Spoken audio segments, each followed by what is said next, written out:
I begin my post by giving a brief overview of the meaning of justice in Greek philosophical thought and how Plato incorporated this tradition in the Republic.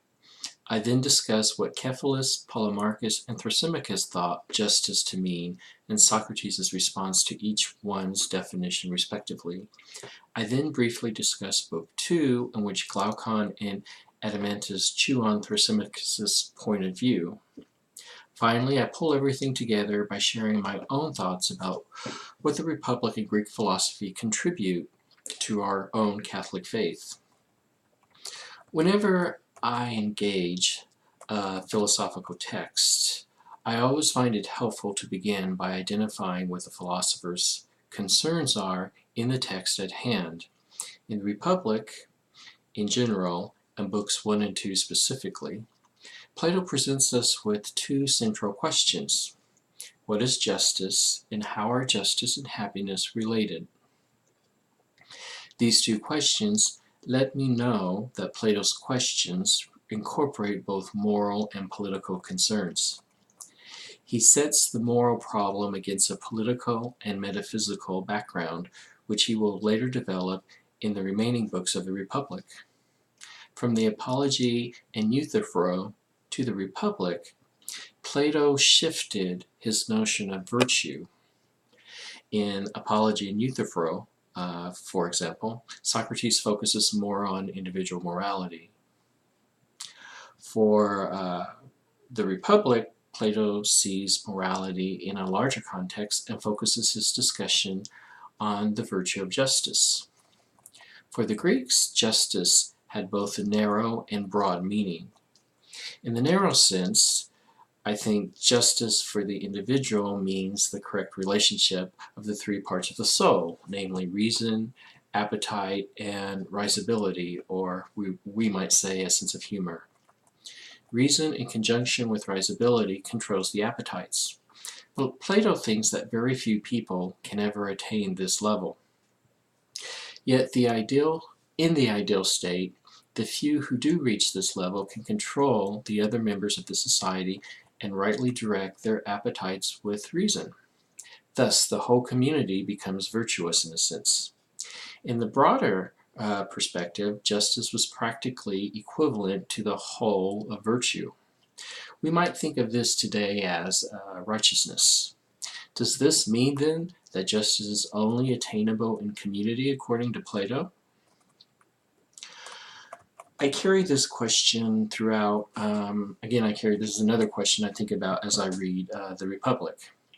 Now, turning to Plato's Republic, I need to hold on to two themes that I bring over from Apology and to some extent Euthyphro, namely the limits of state authority and the theme that citizens have a duty to obey the legally constituted authorities.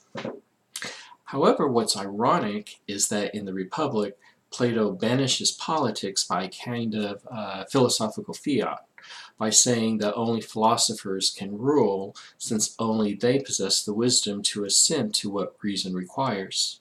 For Plato, then, the Republic is a dialogue about the search for the just polis, that is, the Greek city-state. Justice in the individual equals justice in the state, to kind of sum up Plato's philosophical view. One should look for justice in the polis before looking for justice in the individual. Now I consider the discussion of Cephalus, Polemarchus, and Thrasymachus regarding the meaning of justice. Cephalus offers the ancient classical view of justice, namely to harm nobody, to live honestly, and to give everyone his due. Basically, he is saying to obey the laws and to stay out of trouble. Also, Cephalus mentions that all of this is facilitated by the fact that he is no longer bothered by bodily desires, which allow him to focus on those rituals necessary to obtain the rewards of the afterlife. Socrates traps Cephalus with a counterexample of whether one should return a sword back to a friend who is not in his right mind. Polemarchus thinks that justice is about giving everyone his due. That is, we give good to our friends and harm to our enemies.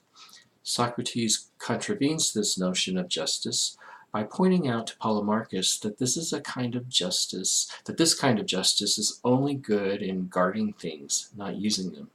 Polemarchus then revises his position by arguing that harming bad people is acceptable. Socrates counters this approach by arguing that hurting our enemies is not in fact justice because it only makes them worse. And this rings true today with the notions of incarceration, deterrence, and that sort of thing. Thrasymachus puts forward the argument that justice is in the interests of the stronger. That is, people define justice to suit themselves. But Socrates argues that justice is supposed to promote the interests of the weaker, not the stronger. Justice is a familiar value that encourages people to keep promises, to tell the truth, to do their duty, and to obey the laws. This is all to say that justice must be in the interest of both individuals and community, as I mentioned earlier. In Book 2, Glaucon argues that justice is really nothing more than a kind of mean between doing injustice and suffering. Glaucon raises an important question by asking, is it always in the best interest of the individual to be just?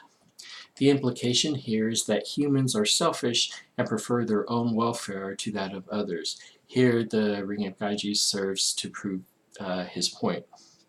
One could sum up Glaucon's view by positing that perhaps morality is artificial, a human invention, a kind of social contract of the weak who figure they can't get away with injustice and thereby submit to conventional morality to keep the peace. This doesn't seem too far off from the Aristotelian idea that it is part of human nature to live by convention. One of the student learning objectives for this course encourages us to understand the central elements of Catholic teaching and understanding. How does reading these works of Plato contribute to that understanding? For me, Plato enriches my Catholic faith by providing the foundation upon which the Church builds its moral philosophy, its epistemology, and even its metaphysics. Part of that foundation rests on those four cardinal virtues of prudence, justice, fortitude, and temperance, all of which we will encounter at some point in one form or another as we study Greek philosophy. Furthermore, through Plato's and Socrates, we learn that true knowledge is rational knowledge.